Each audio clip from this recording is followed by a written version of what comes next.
So to start, we thought we will do a song together. Some of you who know Swamiji's songs may think this is an obvious choice. The song is called Peace. So let's do it together. The thing about this song is that it's easier than you may think. Swamiji composed this song he composed this song for one of his books, not in that book, Renu. One of his little story books called The Singer and the Nightingale. And he said he wanted to make a kind of a funny song. But of course he was not in charge. He asked God for a song, and God gave him this song, which is actually not funny at all. It's actually quite serious and deep. And the fun thing about this song is that the melody is all written on one note. So everything gets sung in the same note. I don't know. 47. It's all in the same note, so everybody can sing it. And then when we do the Amen, it's the same note, and then goes to the same note, but one octave higher. So let's see what happens. 47 page.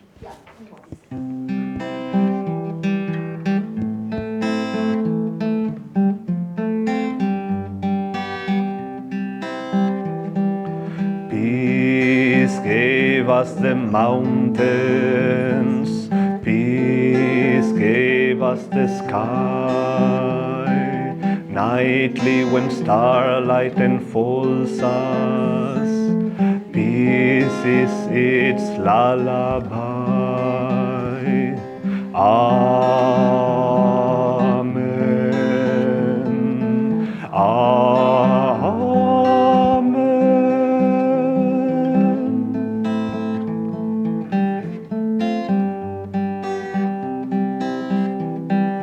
Peace gave us the morning, peace gave us the sun, bird songs that call us to welcome, village youngest labors begun. Amen. Amen.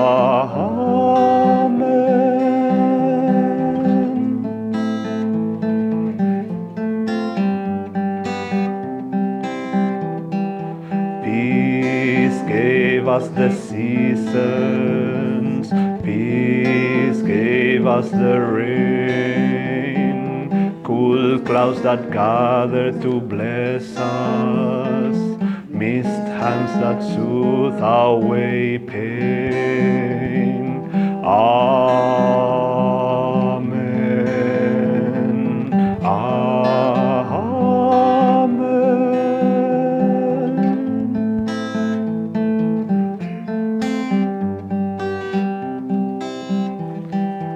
Peace gave us our heart's love, peace gave us our smiles, rays of God's presence within us, light that all strife reconciles. Amen. Amen.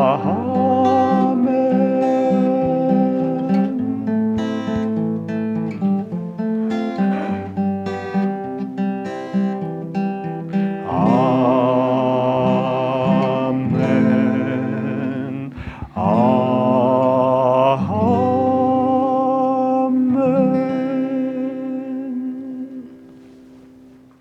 So, today's topic is peace of mind, or let's just call it peace as well. And it's a very important subject because of two reasons. One is that peace actually is the basis for everything to come to us. When we talk about the spiritual path, if we don't have peace, how can we have joy? How can we have love? How can we have any of the divine qualities? How can we hear the voice of God or the presence of God if we don't have peace? Because peace is when things have finally quieted down a little bit, so that then we can actually start to perceive what is there already. Now, many of you know that we've been having construction next door for the longest time, And very graciously, Shamini oftentimes at satsang time goes and asks them to please stop the construction at least for an hour. But if the construction is going on, the drilling and everything, the noise, it will maybe be hard for you to hear what I'm saying, to understand what I'm saying, to concentrate in what I'm saying. Same when all these people are coming around and telling the vegetables they are selling and whatnot. Because the noise is there, therefore we become distracted. And in our minds, our noise is there, the phones are on, we become distracted as well. So we cannot perceive. And also the other reason is because oftentimes people think they have peace. And sometimes they do.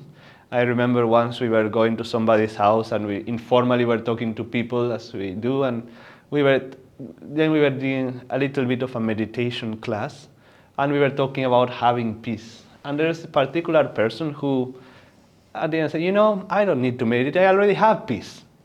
I already have peace. And people think they do have peace, and some people, as I said, they do have peace. But what kind of peace do they have? Remind me of a story. There was a king who, as kings are, they are probably very stressed out because of so many things. If they are good kings, they may be stressed out because they want to make sure everything is safe and they are doing the best they can, or they feel people suffering. If they are a bad king, a tyrant, they are stressed because people may come to kill them or something like that. There's always some stress or the other. But this particular king, he had a garden, a private garden, that whenever he was too much in stress, he will go and just be in the garden and he will feel calm again. He will feel peaceful again. And one day, as he was going into this garden, he found there was a beggar. And he became very upset. How did you get here? This is a private garden. He said, it's my palace. I said, well, I don't know how I got there, but since I'm here, can you give me some money? And of course, the king became very upset. I'm going to have you hanged because you have disturbed my peace. And the beggar said, what kind of peace is it that can be taken away? And then the man paused, and then things happened, and he realized that this was actually a great saint that had come to visit him, and he in fact had asked him to fill a bowl with all riches, and the king, as much as he poured into it, it will never be filled. Because of course, our minds can never be filled with satisfaction as long as we bring it from this world, from the riches of this world, we'll never be at peace. So yes, then I ask, what kind of peace do we think we have? Is our peace taken away like this? Well, maybe we had to rethink about maybe not our definition of peace, but our understanding of do we have what we really want. Now, it's nice that today is Republic Day, and Republic Day means when India signed the Constitution. That's my understanding. I'm not very versed in all these things. And India, as well as many countries in the world, they are what are called democratic republics. There is democracy and there is a republic. And republics are mostly democratic anyway, but it means that the will of the people is supposed to be, supreme, so to say, is to be upheld. But the republic ensures that there are certain morals, certain codes of law that even the will of the people cannot thwart it. And this is to protect minorities. Because imagine if it was a pure democracy that 60% of the people say that from now on, if you are a certain race, you cannot have a job. Well, maybe it is prevalent in some countries, that notion, but the Constitution, there are certain rights that say, no, that cannot happen. And of course, I'm giving a very extreme example here. So those people are protected. Or people are protected of other sorts of injustices that may happen in a country. And for us to have peace, it's good that we have a certain, you can say, a constitution of our own. Because we have to understand that we are also a democracy in some ways. As it says in the Bhagavad Gita, We have the Kauravas and the Pandavas. Well, that's not a democracy per se, but we have a population in ourselves.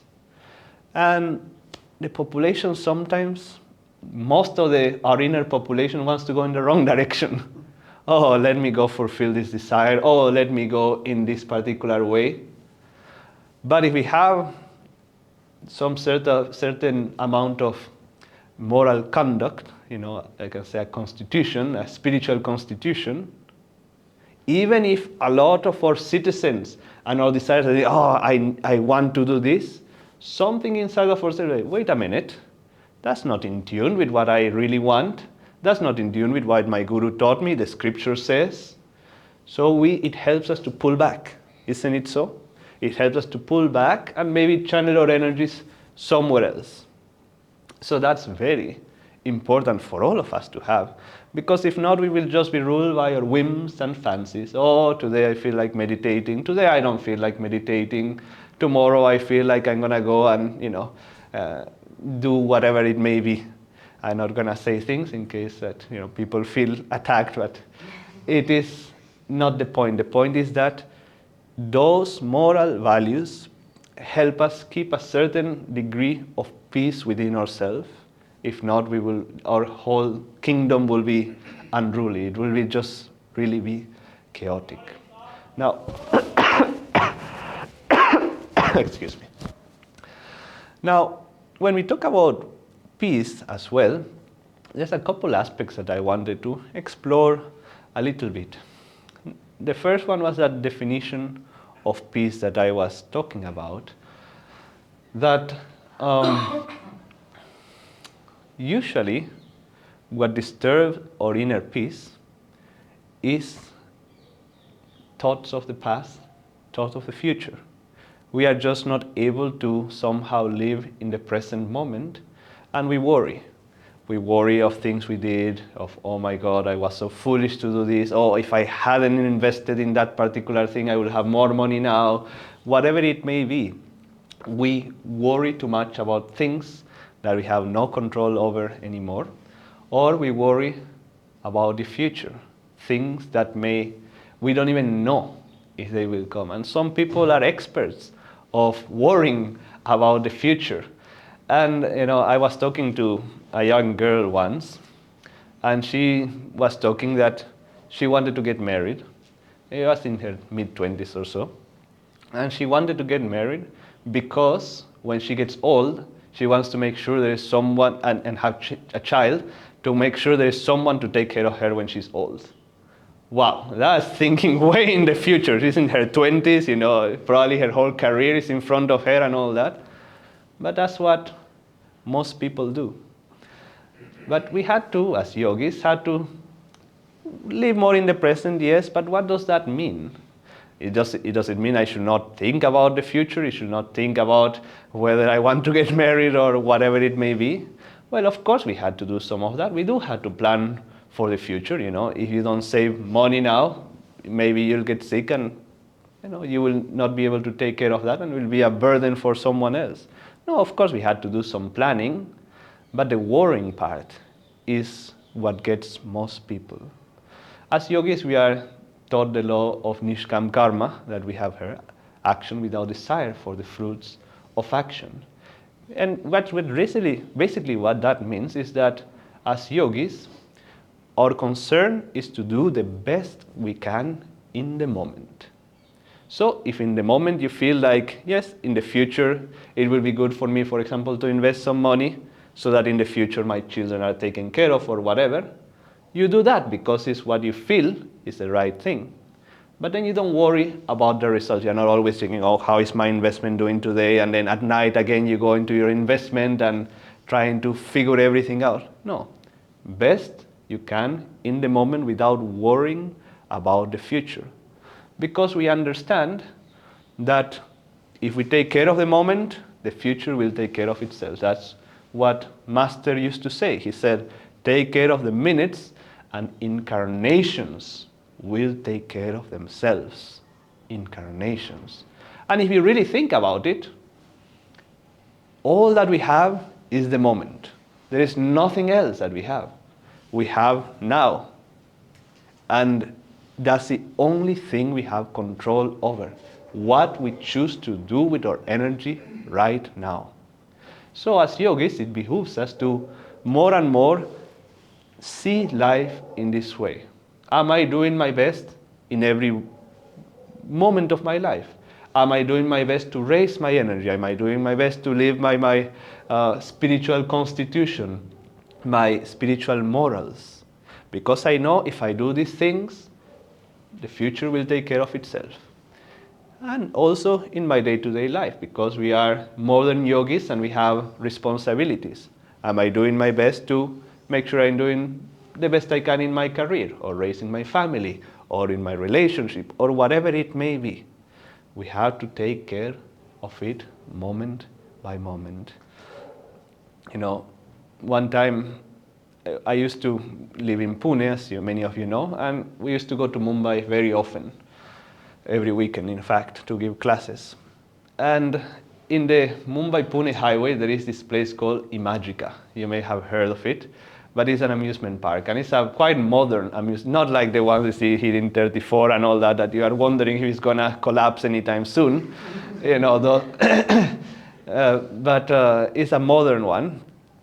And you know, I was with some of the monks and another person, and we will travel all the time. And we will see that, and we say, oh, well, maybe one day we should go. And it was a Sunday, and we were coming back from Mumbai. I said, you know, this time we are going. You know, I think people's desires caught up, and let's just have some fun. And we went, and you know, it was Swami Shankara, myself, and two more people were there, all men. And I had never been in an amusement park. In fact, I am afraid of heights, you know. I get vertigo, whatever it may be. And but I say, okay, let's go. And you have the notion of, you know, going to a roller coaster or going to the free fall. It's like, oh my God. But it was, for me, one of the best experiences. I don't want to say of my life, but let's just exaggerate. One of the best experiences of my life. Not because, oh my God, it was so fun, or, you know. We did have a good time, and it was almost empty, so we could go to the rides very easily. But, you know, we went to the roller coaster, which I assume for some American standards and all that must not be very big, but still it was quite big. We went to that free fall, we went to that one that starts spinning around like crazy. We did all the crazy ones, really. But what it happened that it was so amazing for me is, of course, I didn't know what to expect because I had never been and I was afraid of heights. But the moment we sat, you know, and the roller coaster is such a good analogy for our life, because the moment you sit and you secure yourself, there's nothing you can do. That's it, right? So you either accept it or freak out. And somehow, for some grace, I just accepted it. And I was just having so much fun because I was not worried, because I was not trying to fight it or anything like that. And that is what happens with our life. And all of them was the same way. The moment I was a little like, oh my God, the moment you sit and you're secure, what can I do now? And that's how we go through life. If we are able to see that life is going on tracks, the tracks will go up, sometimes it will go down, sometimes it will go fast, sometimes it will go slow. We just had to, as yogis, realize that it will happen. Whether we choose to learn from it, to grow from it, to enjoy it or not, is really up to us. And that's one of the greatest lessons that we all can have in this incarnation. That things will come to us, good things, emotional highs, emotional lows. As yogis, we see that there's all part of this track that just keeps us, and we try to remain centered through all of them. And I had to say, if you're able to do that, then you have peace. Because peace is not just, you know, I'll go to Kasoli, sit in a nice mountaintop, fine. Finally I'm alone. Then you go back home and the kid is there, or the husband or the wife, and peace is gone right away. The kind of peace that we want is a peace of victory. the peace of conquest, the peace that, as Swamiji said, or Master said in this prayer, it doesn't matter if I'm sick, it doesn't matter, I don't remember the exact words, but it doesn't matter in turbulence, in times of calmness, as long as you are with me, I'm at peace. And as yogis, that's the most important part. When the things are going wonderfully, okay, well, that drop is going to come at some point. We understand this and say, all right, fine, I accept it. When things are going down and maybe you're fighting with your family or your friend or something happens at your job, you say, well, I know also this will not last, so I'm fine. Then you have achieved peace. And then you will have that mental clarity that will allow you to act in this world and actually progress in this world. Because if we don't have that mental peace that comes from staying at the center, we will not be able to take right action. And if we are not able to take right action, we may enmesh ourselves even more into difficulties. And the cycle continues like this. I love this saying of Swami Sri Yukteswar. This is another aspect of it. He said that, let me see if I can remember, in shallow minds, the little fishes of thoughts make a lot of ripples everywhere. In oceanic minds, even the whales of inspiration make hardly anything. Meaning that if we expand our sense of self, if we get perspective in life, that's why when, we amuse ourselves, Nidhi has a very sweet child, and it's very interesting to see children because they live very much in the moment most of the time, and if the toy breaks, end of the world has come. We as adults, we see like, okay, it's not a big deal, right? But when our little toy, the car, breaks, maybe, oh, well, but it's the same, it's just a toy, it's just something of this world. We have gained some perspective, as compared to when we were children, if we get that perspective of the long run. Because what is our constitution is that we came from God, we will go back to God. We are children of the divine. Things of this world, in the end, don't really matter. They don't really affect us in the long scheme of things. And therefore, when we get that perspective, we're able to live more in our center. And that's the second point I wanted to make. That one of the greatest gifts that meditation, yoga, chanting, prayer, like Swamiji said in the affirmation, gives you, is that it really helps you to detach yourself from the dream. And we have to really put an effort to detach ourselves from this dream. And you will see this is a progress that just comes, that process that just happens. The more you go into your sadhana, into your practices, but also the more you gain this perspective. Because you start to realize that things that you liked before or that you were so worried about before, they don't really matter so much anymore. This is a silly example, but before I came to the spiritual path, football for me was a big thing. Okay. Football, soccer, football. And it's a very silly thing, but that's what you do, Your country is playing in the World Cup, you become emotional about it. In cricket, it's the same thing. People do. And I remember one time when my country was playing in the World Cup, and the match ended in a draw. And that's one of the sad things about football, I suppose, that it can end in a draw. In most sports, either someone wins or someone loses, but football can be a draw. And it was the first game of the World Cup. I was just so disappointed, and I just started eating, and I was not even feeling full at any time. And that was the first time I experienced such a thing. Then I came to the spiritual path, and yes, I was somewhat concerned about football still. Now, it really doesn't matter. And that's a very silly example, a very small example, but these things in the long run, they add up. And then you start saying, well, we had Navashen and Haley with us here. We did that concert. And one day we took them out to a restaurant, a very good restaurant called Satsang, if you may know. And Navashen, he got to the car and he realized, or not even got to the car, we had gone somewhere else, and he realized he was missing his wallet.